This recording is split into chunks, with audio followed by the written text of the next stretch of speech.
on price action and how the market reacts to certain areas. And so they're there to guide us through the day. We can always use those levels all day long.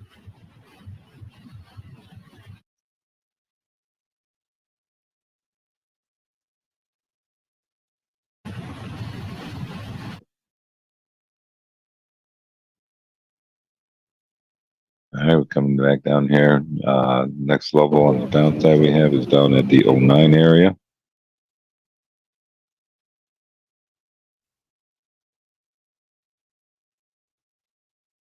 We do have a couple numbers. Existing home sales and consumer sentiment, both of those could move the market. So we'll see. Those are both going to be released at the top of the hour here. Congress has officially cleared a temporary spending bill to fund the government into early March, buying more time for U.S. lawmakers to hammer out a funding bill for the fiscal year that started in October. They're just perfect. They're so good. They're so good at doing nothing. Can't even get this right.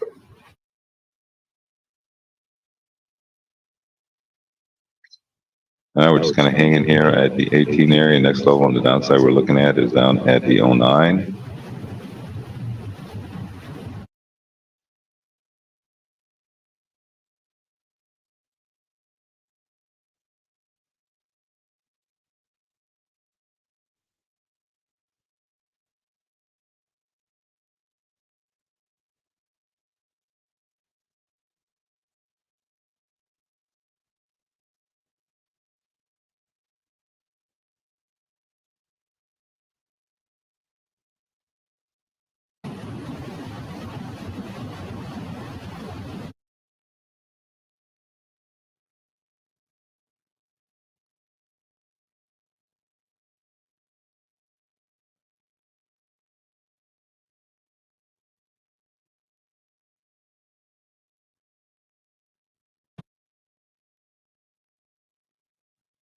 The latest continuing resolution is expected to be signed by President Biden, third extension made in recent months.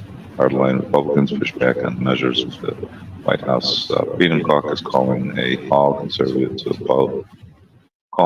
all conservatives to oppose the proposed bill. Okay. I don't understand how they just can't get together and figure things out just a little bit. I mean, that's what we are there for. They're just not, just don't want to do it. They are just headstrong and not doing anything. As long as the other side suggests it, it's bad. It's terrible.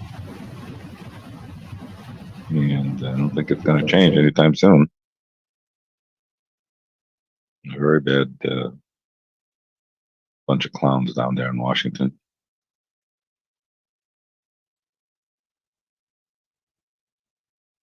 But the market's kind of shrugging it off. You can see the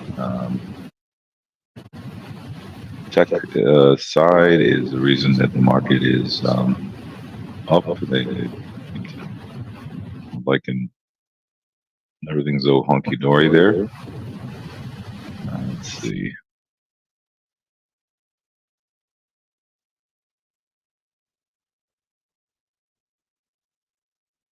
We're just kind of hanging here around the 18 area here. Next level on the downside we're looking at is down at the 09.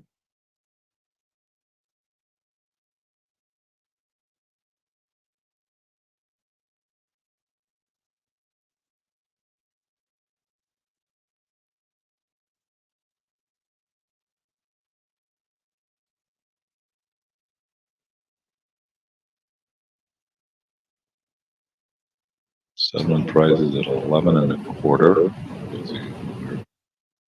Looking at that.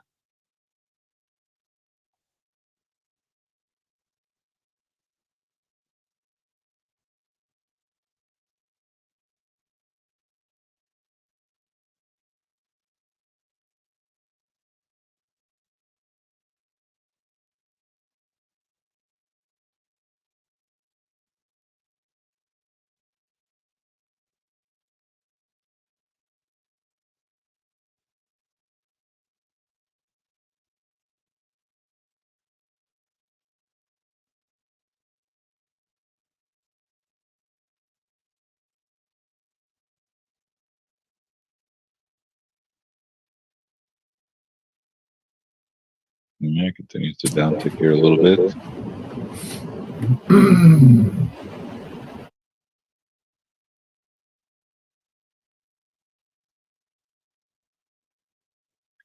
I'm looking at the 09 area next.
All right, we're just kind of slowly drifting now. You can see our blue band and our hourly bouncing off of that there a little bit. Again, depending on how aggressive you want it to be. Everybody, there's different risk tolerances here for everybody. Not everybody here trades the same way. So if you're, there's obviously some price action trades that are there, and not everybody has to take those. You can use if you're more risk averse, you're just looking at levels. That's fine too.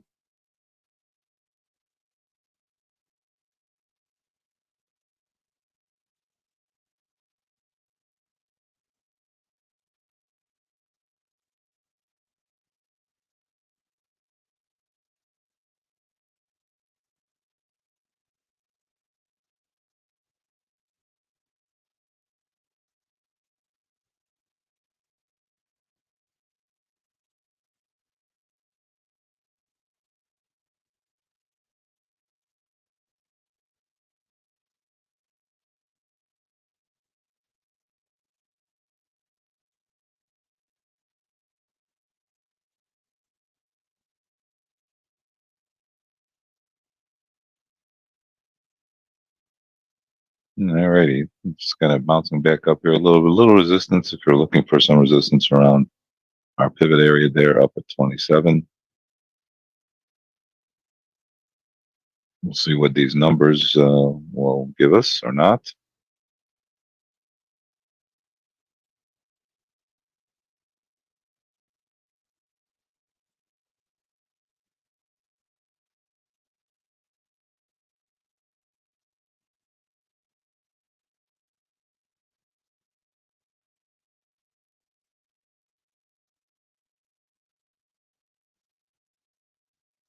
All right, we had a nice rotation there against our first support area there at the 18 area. Now we're just kind of drifting right around there, just kind of hanging out here. Next support level we have is down at the 09 upside at high around our pivot there at 27. Did have a little bit of a bounce there against our blue band bonds here under a little bit of pressure. Maybe put a little bit of pressure on the on this market. But again, remember, bonds have been rallying, and yields have been rallying, and we've also been going up. So inverse relationship or correlation there that we're following together is not so much so.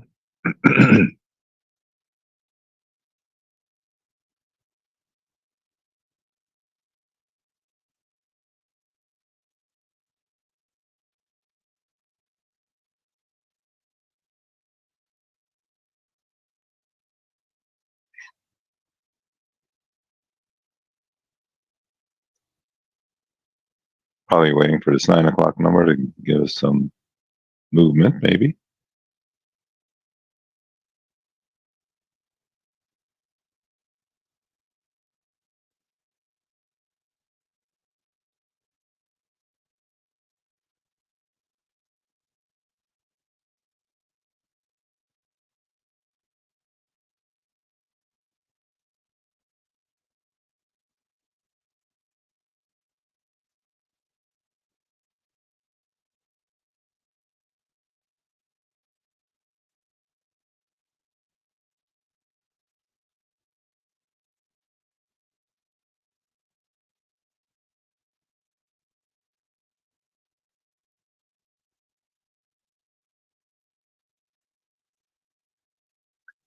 All right, let's see what we could talk about here.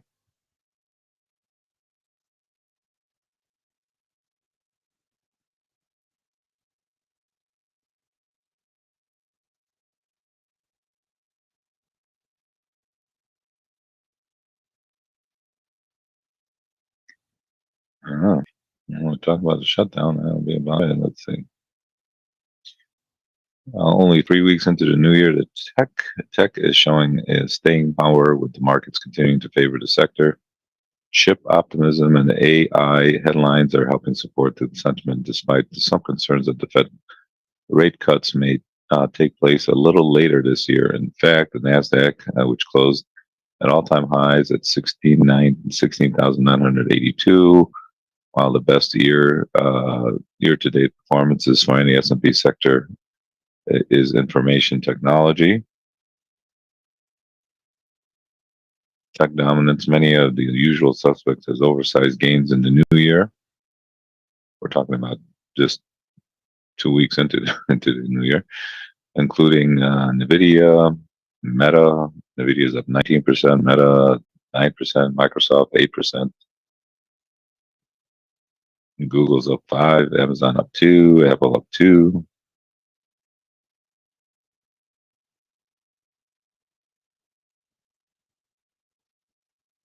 All right.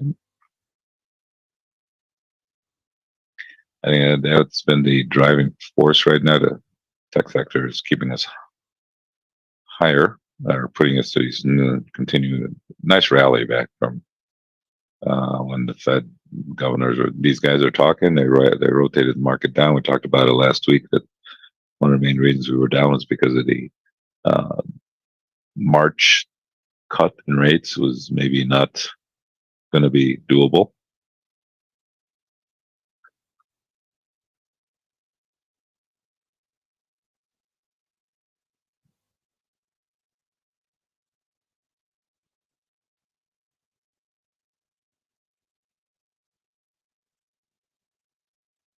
Yeah, we're just kind of hanging here on these interim lows. Next support level is down at 09.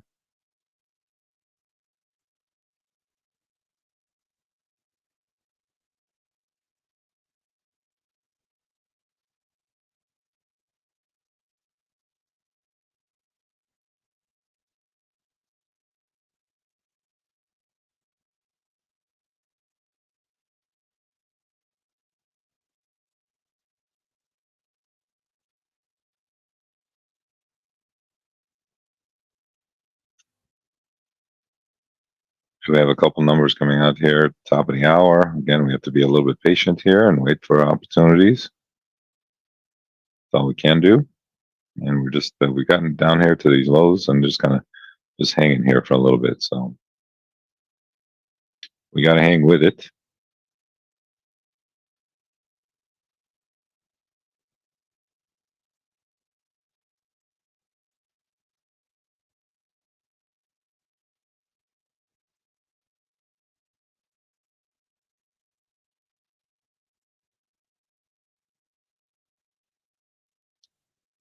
And later on this afternoon at 12 o'clock, there's a Fed speaks. So again, they've been moving the market lately. No reason to think that they're not going to do that again.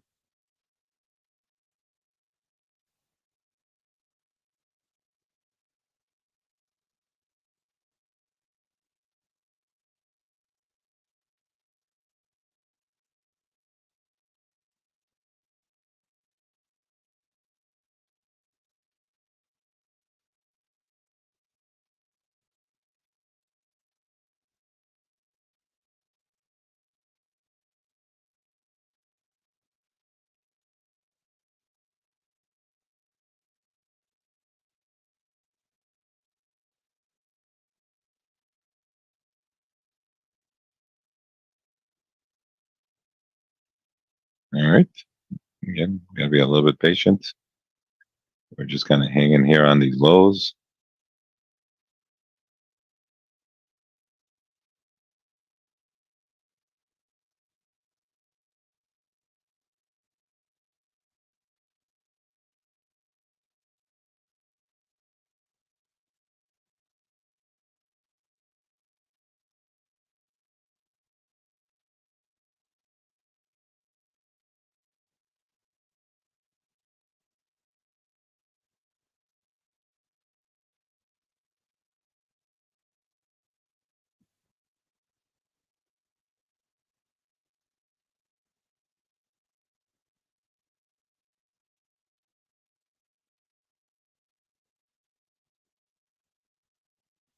All right. Again, just trying to push up here a little bit. Again, the upside resistance is up at the 27.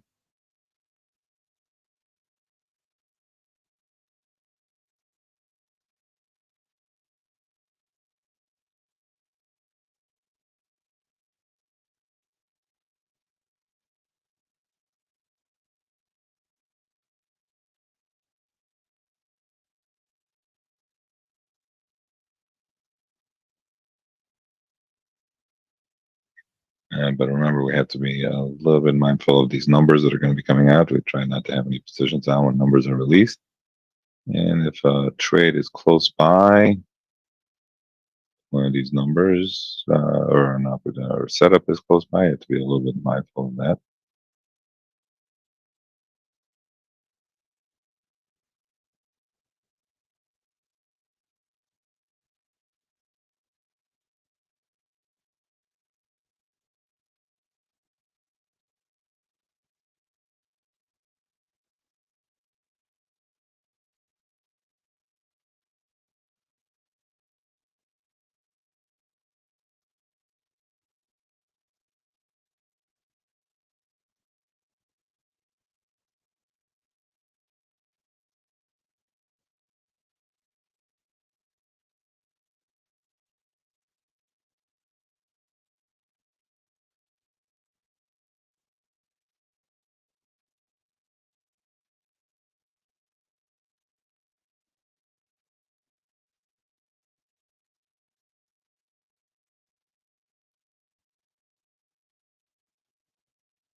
Okay, we're upticking here a little bit.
All right, upticking here a little bit more. Again, little resistance at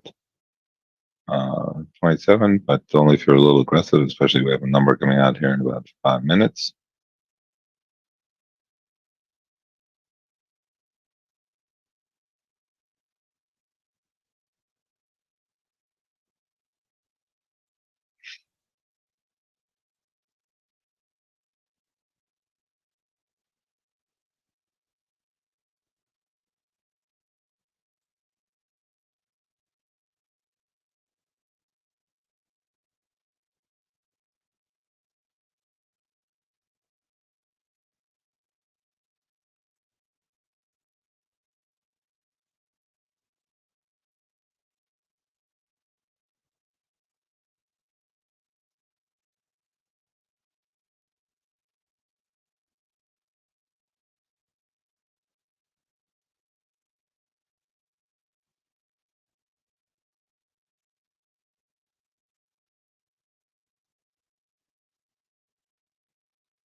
All right, we're going to have a number being released here, and in about a minute, less than a minute.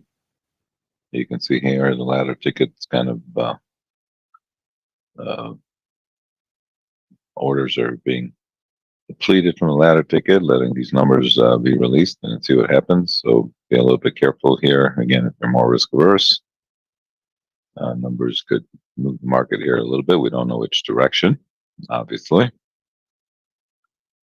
And so instead of trying to guess, we'll just play the whatever reaction the market gets after the fact these numbers are released. So, but you can see how the ladder tickets got 100 lots up and down. And there we go, popping back up here a bit. Getting right up to our pivot here. And they continue to push up here a touch. And we're looking upside again. If you're risk averse, maybe you're not going to trade the number as 35 areas up top.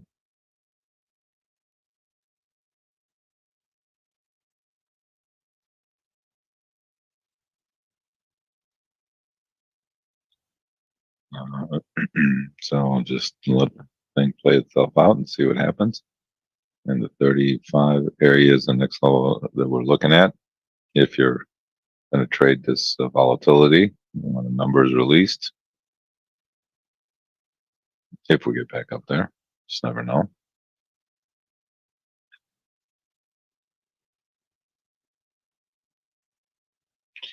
Much ado about nothing. We're just back up here to the coming off the pivot area, got right up to about 29 area.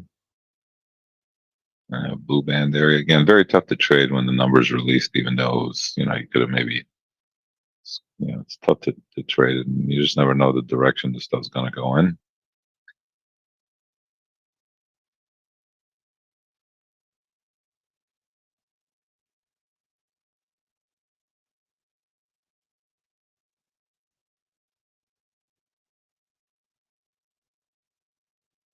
Okay, drifting back down here a touch.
$13.75 for VIX.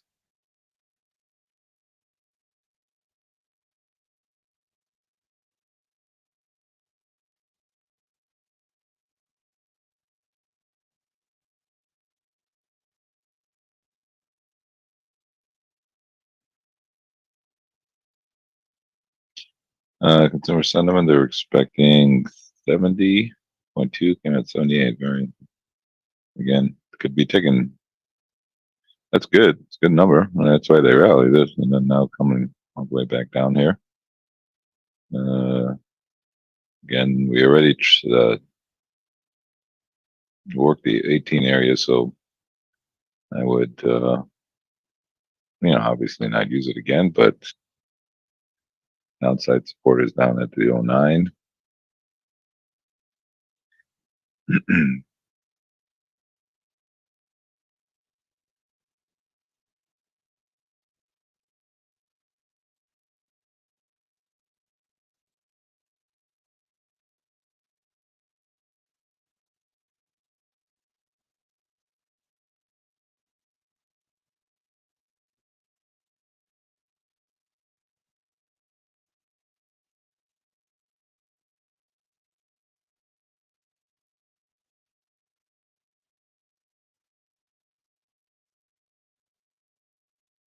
No, well, no, we don't talk. You can only put any comments in the chat.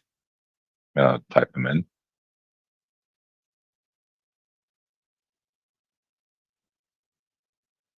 you have any questions, feel free to ask in the chat. We'll repeat the levels again in the chat for you. Again, those are the levels that we use all day as a guide to the day. And there's a support and resistance area, which we'll be focused in on to give us our setups. So there's also price action trades that we talked about that might occur.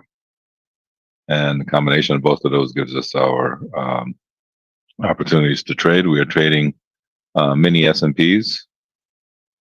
And that's the chart on the right. If you see the three charts, there's a chart on the right is a 5-minute S&P chart. The middle chart there is an hourly S&P chart, and the chart on the left is a 30-year bond chart. Sometimes we use the bond market to give us some indication of maybe what's going on here in the S&Ps, sometimes not. But we're mainly trading mini S&Ps.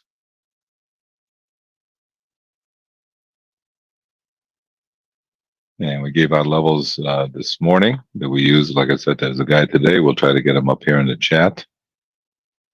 Yeah, there they are for you. And those are the levels that we're going to be focused on to scalp the market. We're scalping the market. We're looking at about 2 to 3 points on our trades minimally. And again, depending on how many contracts you're trading, maybe you can take a little bit more out of those.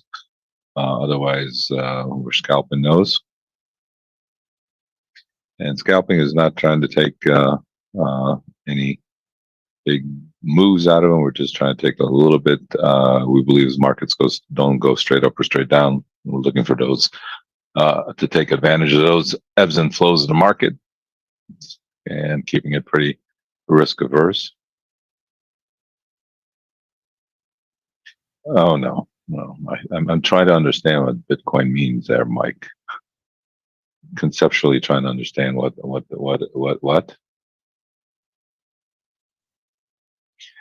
You can like get Bitcoins on your computer. What? You can get money on your computer if you harvest them. What? You gotta love the terminology. Yeah. Harvest Bitcoins. That's what you do. That's what they do. The harvest. That's the currency you're talking about. I'm just, like I said, trying to figure it out.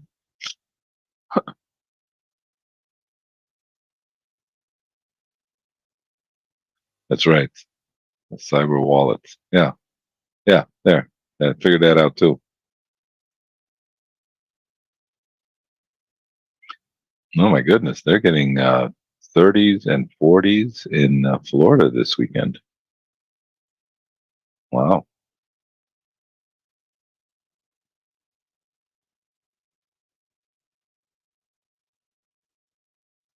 All right, market down ticking here. They kind of faked that rally up to the top side. We had a little resistance around our pivot area there, but you have to be very aggressive to take that.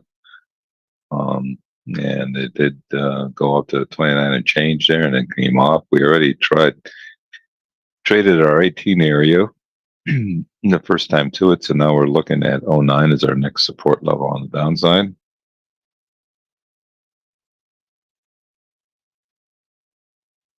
Wow. They're going to be complaining down in Florida. It's cold. 20s. Wow, they're getting like Chicago weather. If it's going to be 20s in Florida, well, the panhandle part, the top northern part of Florida.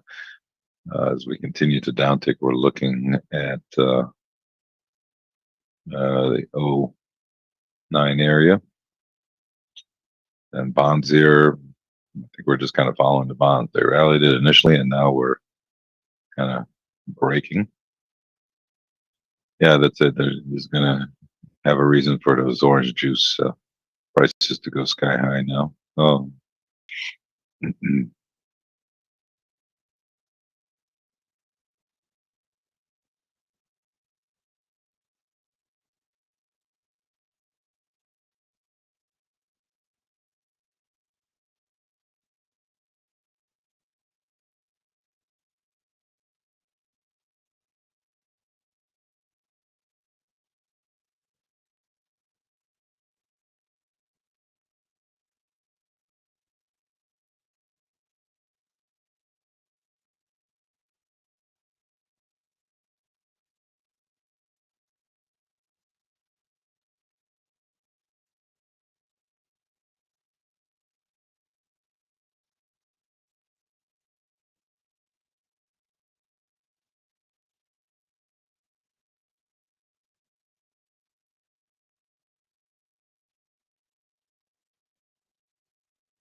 All right, we're just kind of hanging here, coming back here to these little lows that we were hanging out on.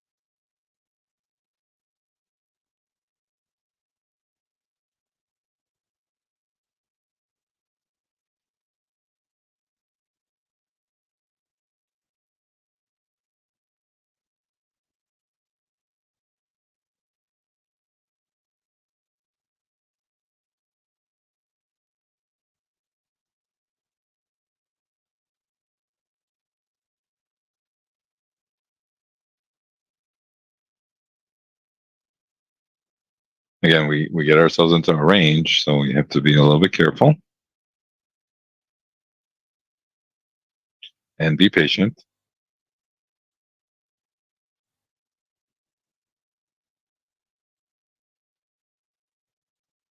Again, if anybody is interested in anything that we do, our levels that we figure out, the methodology that we have is taught in our coaching classes.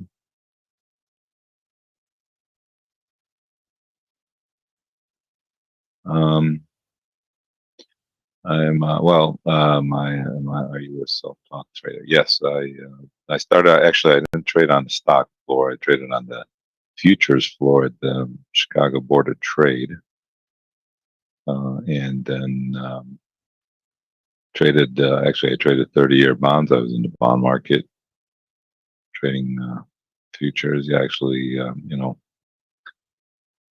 standing there screaming and yelling at people. The good old days. Now we're trading it on your computer from home, where everybody can scream and yell at their screen when they mess up. And then we put together a methodology because we transformed some of the concepts and ideas that we used on the floor to trading electronically here. So yeah, I was trading on the floor and then transformed myself up here to trading from, well, first my office, and then once COVID hit, they closed the floor, and so we're trading up here in my basement.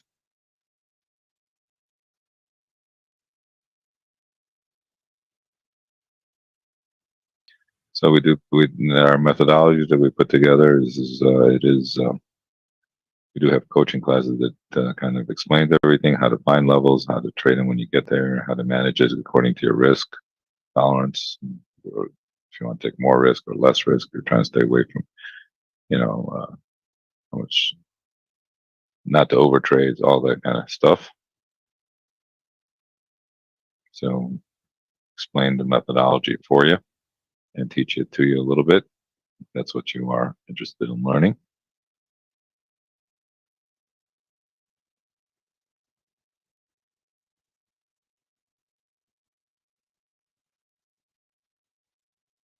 All right, we are just hanging here. These interim lows, the 18 area that we had earlier supports and that we had a nice rotation off of, and now we're just kind of hanging back up here on these lows after making a little bit of a run there after these numbers were released at 9 o'clock. They kind of rejected the numbers, and again, you just positive numbers, again, bullish numbers, but then they rally, and then all of a sudden they can bring it right back here. So it's very hard to we don't try to guess which way markets are going. We just let the market kind of give us our cues, and then trade the opportunity when it's presented itself, and making sure we put our stops in place when the opportunity is there, and then go on to the next trade when the market kind of develops or gives us a reason to trade. And we're always looking for reasons to trade. Sometimes take a little bit more risk, look at more reasons. Yeah, they're there, but everybody trades a little bit differently.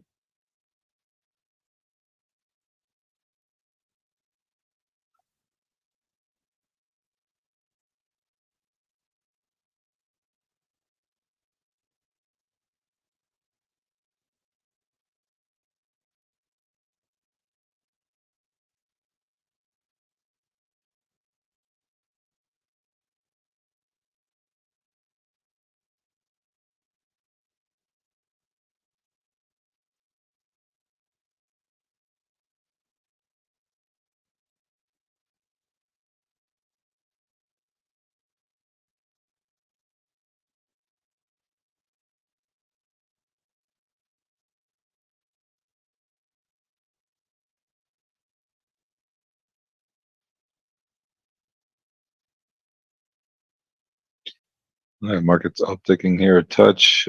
Again, we're just, because we've been up and down this range, it's kind of hard to get too excited about any of this.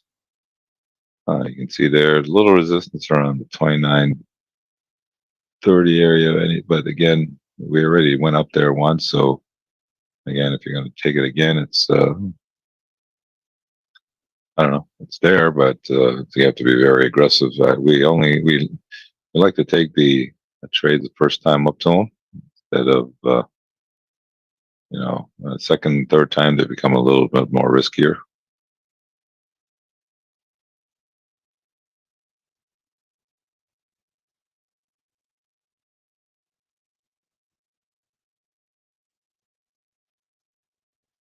Upside, looking at the 35. I know that sometimes the areas are away from each other, but again, patience is waiting for those trades to develop. It's more important to have a good opportunity instead of just a opportunity because you have to feel like you need to trade.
All right, again, coming up here to our blue band area.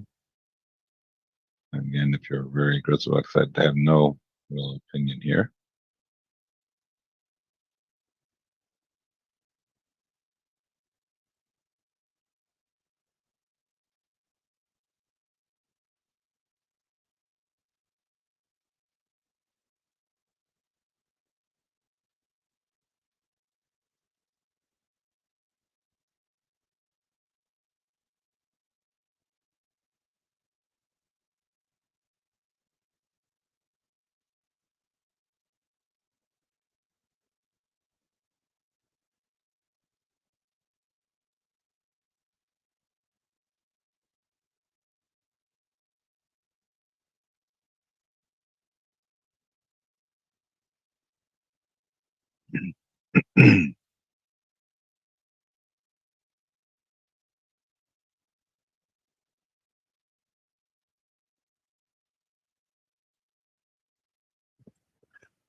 Well, I guess if we can't trade, we talk about the weather.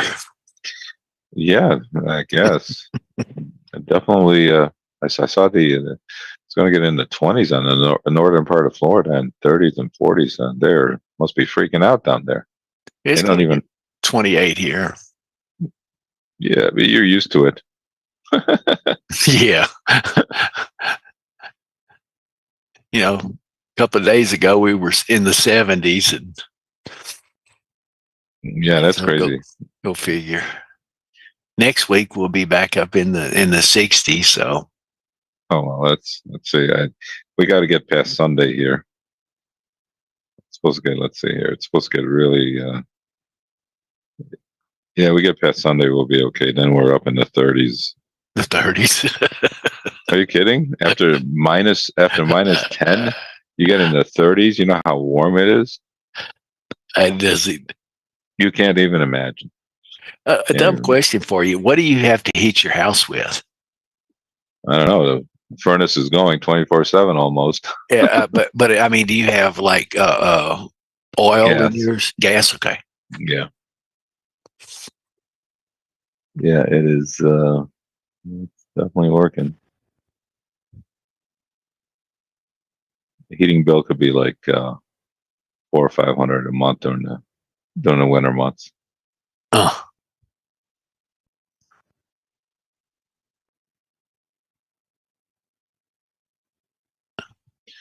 That's a lot. Yep.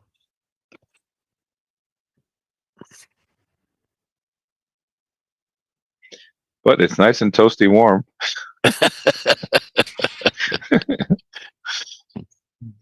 Versus going out there and dealing with that. I was out last. Well, it snowed here. I actually might have to go and shovel my. I'm debating whether I should actually take the snowblower out today, and might as well use it for the first time. I mean, we have like maybe 2 or 3 inches, so not like a lot. I could probably push it over, but why not? How far will that snowblower blow it? Well, obviously the wind is a factor, right? Yeah. But if you don't have wind, it can send it about 15, 20 feet. It goes pretty far. Oh, okay. You cut about a 2-foot path with it? Yeah, maybe 18 inches, something like that. Yeah. I got a smaller one. It's easier to. Yeah, I mean, and it's I had my original one when the first one I bought, and this is my new one I bought like 3 years ago, and that they just send that snow goes flying. Like 20 feet. That's a long. Is it self-propelled, or you have to push it into the snow?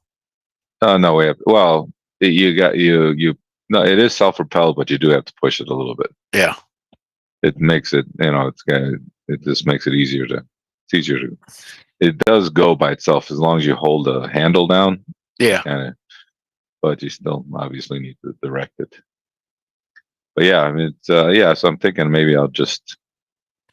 I'll take it out today because there's a couple. They have 3 inches. It's not so bad, but it is cold. I don't want to stay out there too long. 40 feet. Yeah, Maureen, hers blows 40 feet away. The only thing would be better than that is somebody else was blowing mine away. Then I wouldn't have to worry about it. Yeah, well, around here, you really got to worry about which way the wind's blowing because you could, start sending it, and it brings it right back. So you really got to go with the wind. And it can get really windy here. You ever had years when you piled up the snow that it just got so high you couldn't put any more snow on it? Sure, it's been a while since that happened, but absolutely, it's definitely been that case where it's been 4 or 5 feet high, and it's just a lot. That's mind blowing. Yeah, it happens. It's happened. It hasn't happened often, but it has happened. When I was in high school, we had such a couple big snowstorms here that people got worried that the roofs were going to collapse. Yeah. So high school, we went. We got a few shovels and got on people's roofs and started clearing it out and got like $100 an hour for it. Beautiful. It Yeah, I've seen pictures where the snow would be packed, 4 or 5 feet on people's houses. yeah, that's what it was. We had a lot of big snowstorms here, and so we had to go out there, and people were worried because obviously a couple roofs, those flat roofs on the industrial areas, Yeah. they kind of caved in, and so people started worrying about their roofs and their homes. So then they started, all right, here we'll offer you a service, and people hired us. We were busy. And it's good money for high school kids. $100 an hour for 3 hours, and 3 of us did it, but people were worried about it. Yeah. Does the snow usually slide off your roofs? Well, it doesn't usually, but it doesn't because we have a tilted roof, so it kind of slides down a little bit. So I don't usually have to worry about it. It'd be hard for me to get up there anyway and take care of it because it's a slanted roof on the top. But yeah, it doesn't really stay up there that often. I think that's why they have slanted roofs. Now again, the only reason you have flat roofs, industrial areas obviously don't need slanted roofs. So I guess they don't. This guy sent me a picture, and they had snow. The snow they had shoveled off the roof before was already piled up to the eaves, and they had snow on the roof. And they were walking up the thing and putting on their skis and sliding down and going across the street. Yeah, that's what we did. So when we got off the roof after we took all the snow off the roof, we just slid down and just fell into the snow pile that we created. Crazy, right? That's crazy stuff. It's foreign to me because I've never experienced that. Right.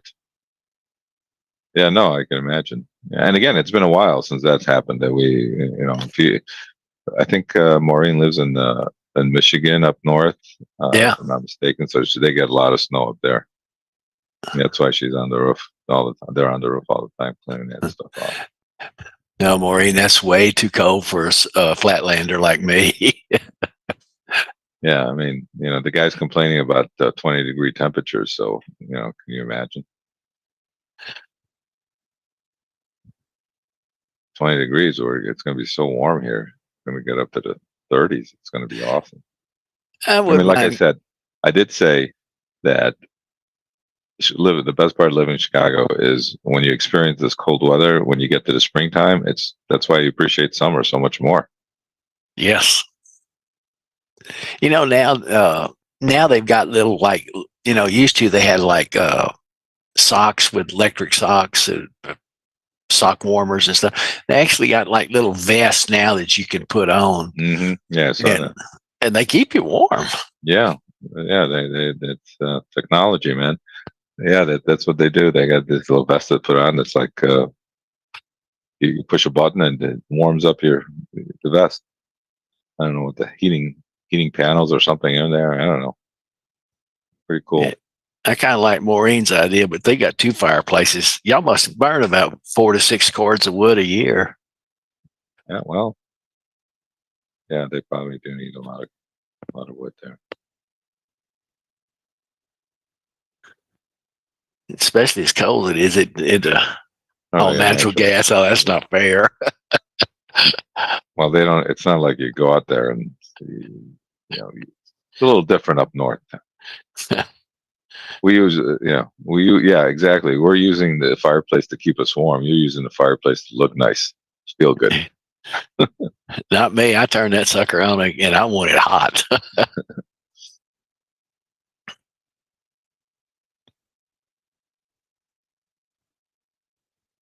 I see these people, they just got a mountain of firewood out there. They're cutting and splitting. They must cut and split for a month.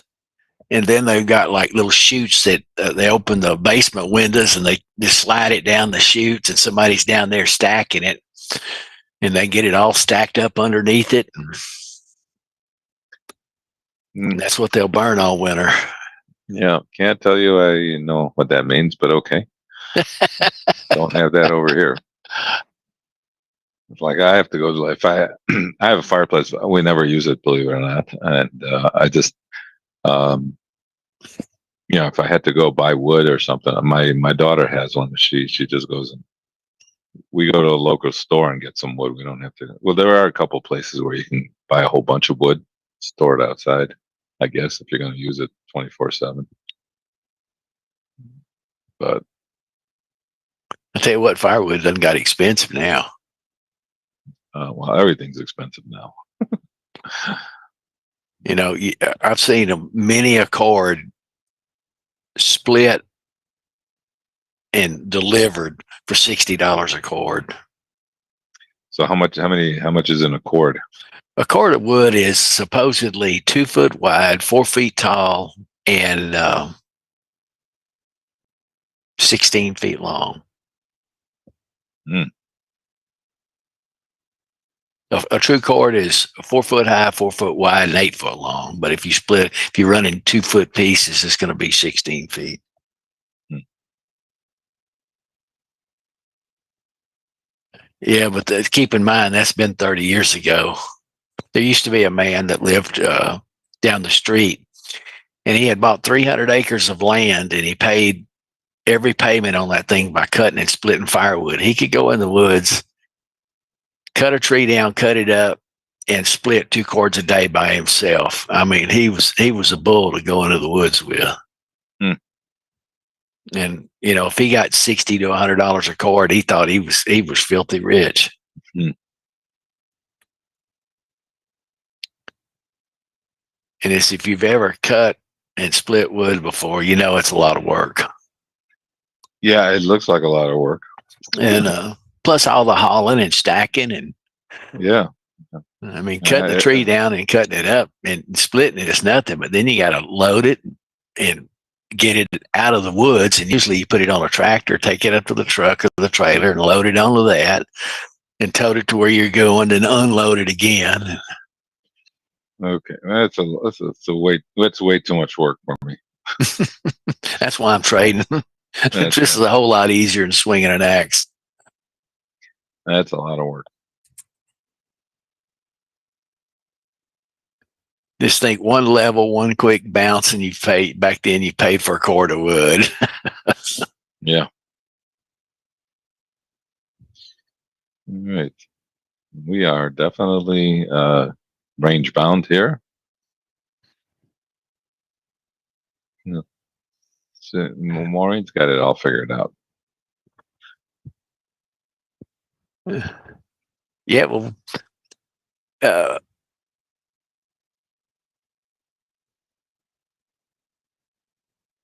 yeah, we've got gas splitters too, but it's still, you know, you got to wrestle that log up on that splitter.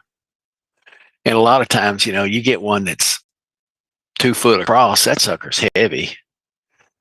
And it's easier to walk around it and hit it with a split maul and break it down into smaller pieces than throw it up on the.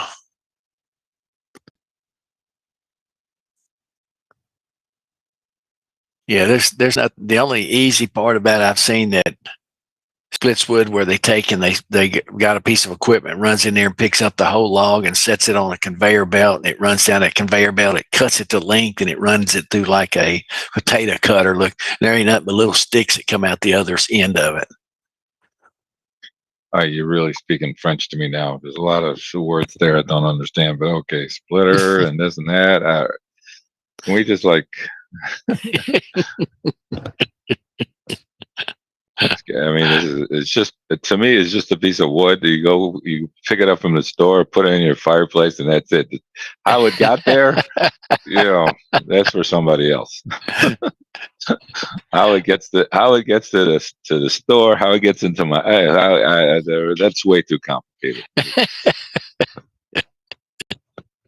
I mean, you know, I see like 4 pieces of wood. I go buy them for $8. I'm like, okay, that's good enough for me. How it got there, who did what, you know, that's somebody else.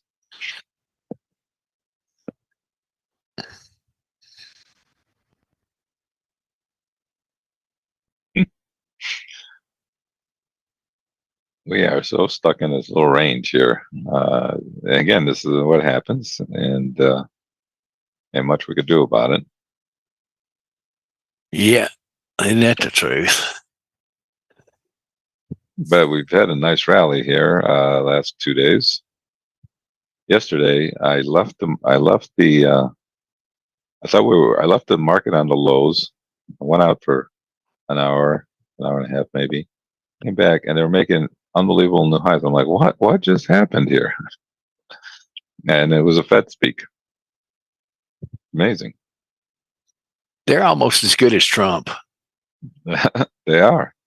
Those guys. Well, lately they've been listening to them. So, you know, whatever one says, they're just going with it for that day. Because they broke it the other day, last week, um, and there's one later on this afternoon at what time did I say? At 12 o'clock. So at noon Chicago time, there's going to be another Fed speak.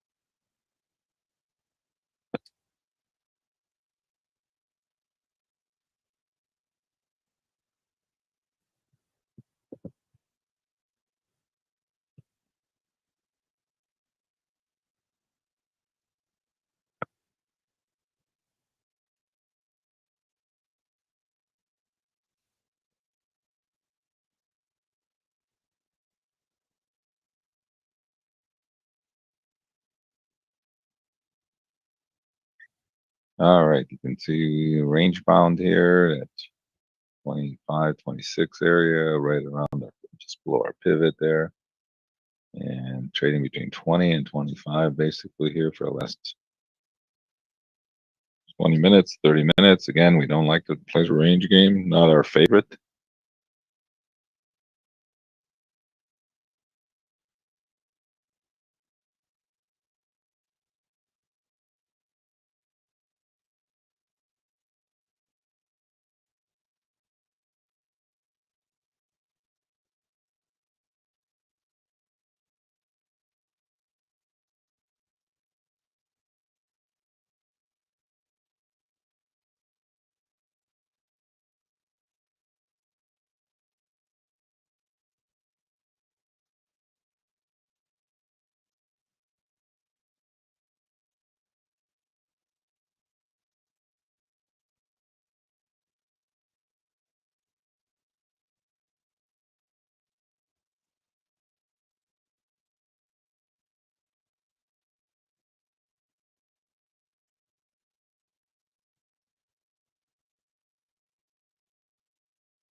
All right, just kind of range bound here, a little bit upside resistance is up now at the 35. Again, the downside, we already tested the 18, came down here to 19, just kind of holding in this low range, trading between our first support level there and basically our pivot. But you never know when that's going to break through the range. So again, if you'd like to want to play this range game, that's good. But make sure you keep your stop in place.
Again, if anybody has any questions, feel free to ask in the chat. We don't mind questions.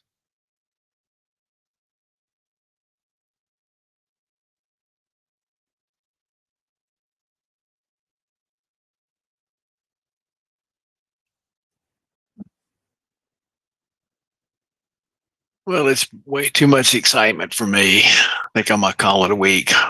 All right, you do that, and have a good weekend. We'll talk to you on Monday. You too. Take care, Saul. Bye, everyone.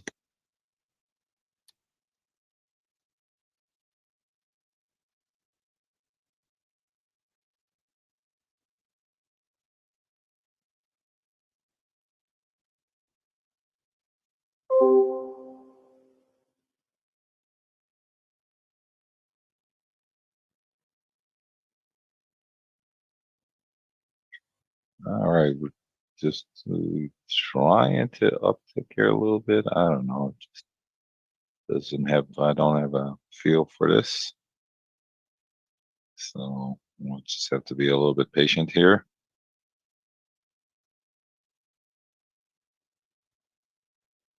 Maybe a little bit bullish, but if you're gonna buy it here, just make sure you keep your stop in place.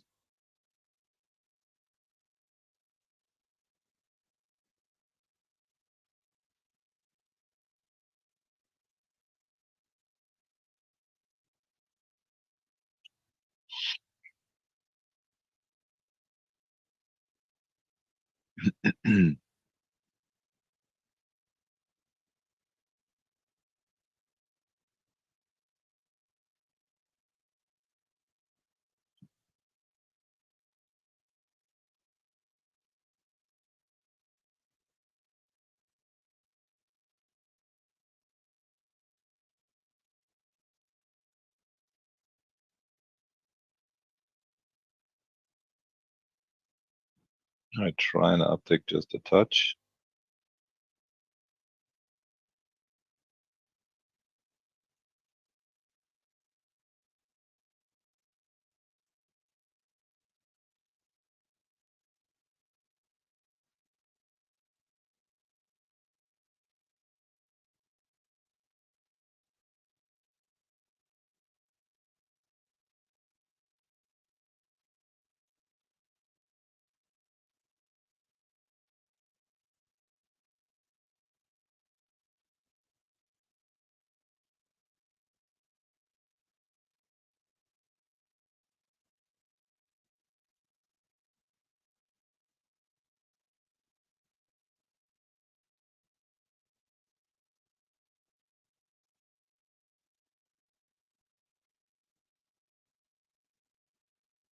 I was actually. He was an amazing person, an amazing trader, and got to know him a little bit. Nicest guy you ever want to meet.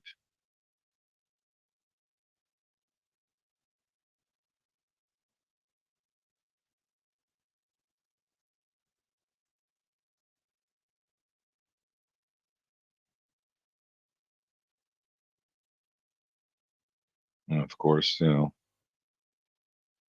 all the good guys. Cancer, just terrible. Yeah. Took him at a very young age, but he was an amazing person.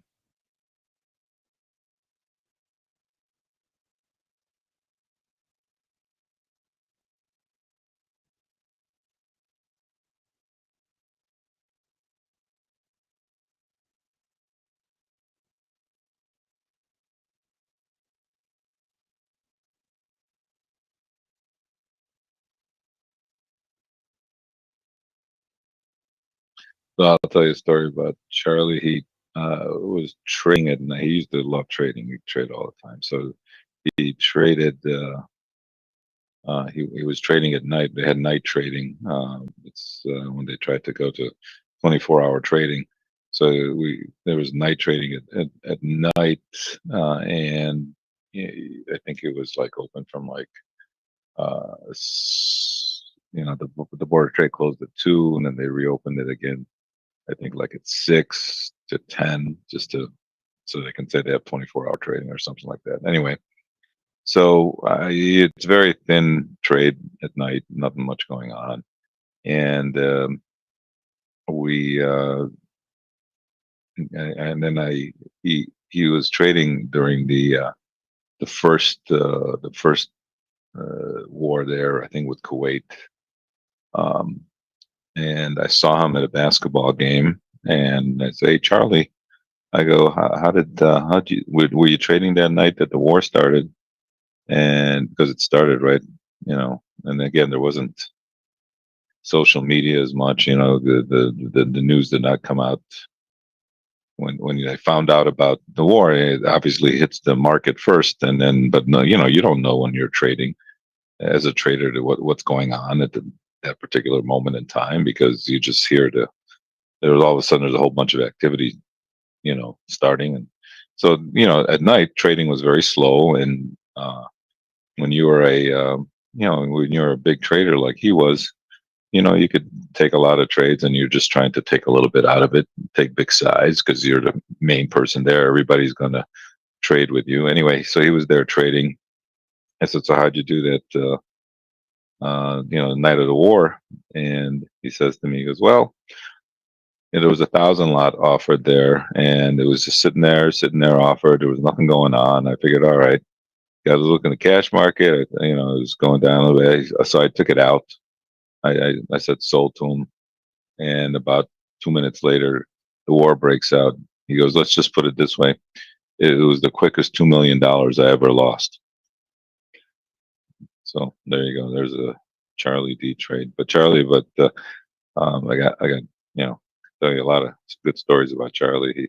We were trading. It was a crazy trading day one day, and we were trading like really crazy. And when you so many people around you, and you wave Charlie down, he had his arms up for to try to buy or sell something at a certain price, and I'm waving him down. And I go, "Hey, I want to buy 50 from you." And he goes, "Okay." But he's trading with so many people, so now it's the end of the day. I mean, this happened like right close to the close of the day. And you know when you're trading, Charlie D had like two clerks. And my clerk comes up to me, and she goes, I can't get close to his clerk to check your trade. Could you go check it?" So because if the trader goes up there, they'll check with the trader a little bit faster than they'll check with his clerk, because my clerk couldn't get to him because there are too many people waiting in line to trade. And so I said, "Yeah, sure, let me go see." So I take the trade, and I said, "Charlie," I go to the clerk. I'm trying to buy this 50 lot at whatever price it was. And he's looking, he can't find it. And he goes to Charlie, "Charlie, I don't have this trade." I go, he looks at me, Charlie looks at me, he goes, "Did you trade with me?" I go, "Yeah." Did I say I was trading with it?" I go, "Yeah, you did." I wouldn't. He goes, "Okay." So he writes it down, because he was an honest person, and he knew me. I was honest. I would never like make up a trade with him. And at the time, it was like he didn't have it, so he put it on. He wrote it up. It was like he lost like 300 tick. It was a 300 tick loser at the time, which is about 10 grand. Um, but he said, "All right, did I do it with you?" I said, "Yeah." He goes, "Okay." So he writes it up right away. Like, it is what it is, and that's the kind of trader he was. So yeah, he was just really a nice guy, and obviously it was a shame that he got stricken with cancer. And yeah, just too early of an age. He's really an awesome person. It's been a while since I heard Charlie D's name. So it's nice of you to bring it up.